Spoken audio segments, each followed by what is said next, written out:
Just been loving these mornings. It's so nice to get out there and run outside, take the dog for a walk again. It just amazing. I've been leaving the door open, kind of let some cooler air into the house. Yeah.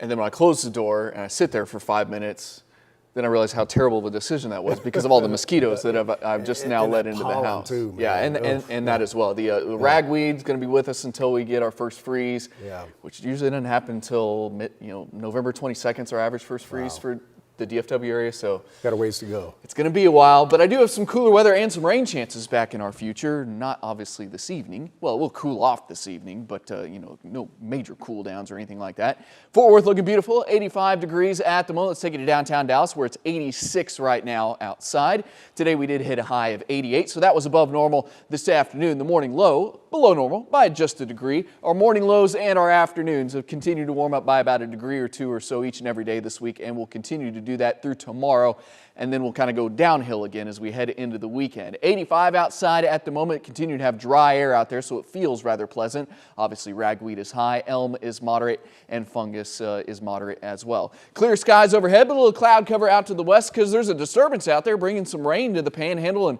West Texas, out kind of west of Midland. Good for them. They need the rain. They're dry just like we are.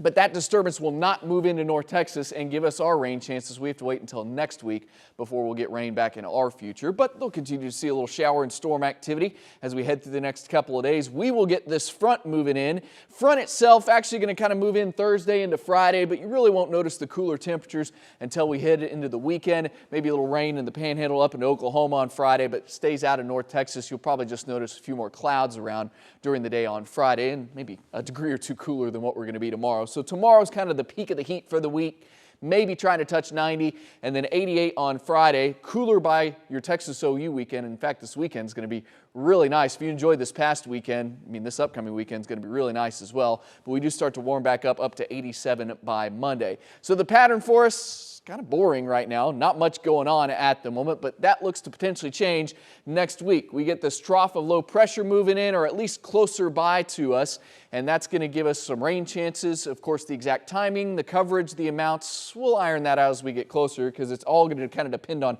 how deep this trough gets, the path it takes across the U.S., but it's certainly looking possible that we get some rain chances back in our future. Dry and near normal tonight, 62 for the low, light winds and warmer tomorrow, 89 for the high. It is another ozone action day tomorrow. Dry through the weekend. Dry into the early part of next week, but then we get those rain chances back in our future Wednesday, Thursday, Friday, and maybe lasting into the upcoming weekend. Like I said, we'll kind of iron out the details. So I'd said there were two cool downs. The first one's Friday into Saturday of this week, and then as we get the rain chances next week, that'll bring us potentially some cooler weather as well.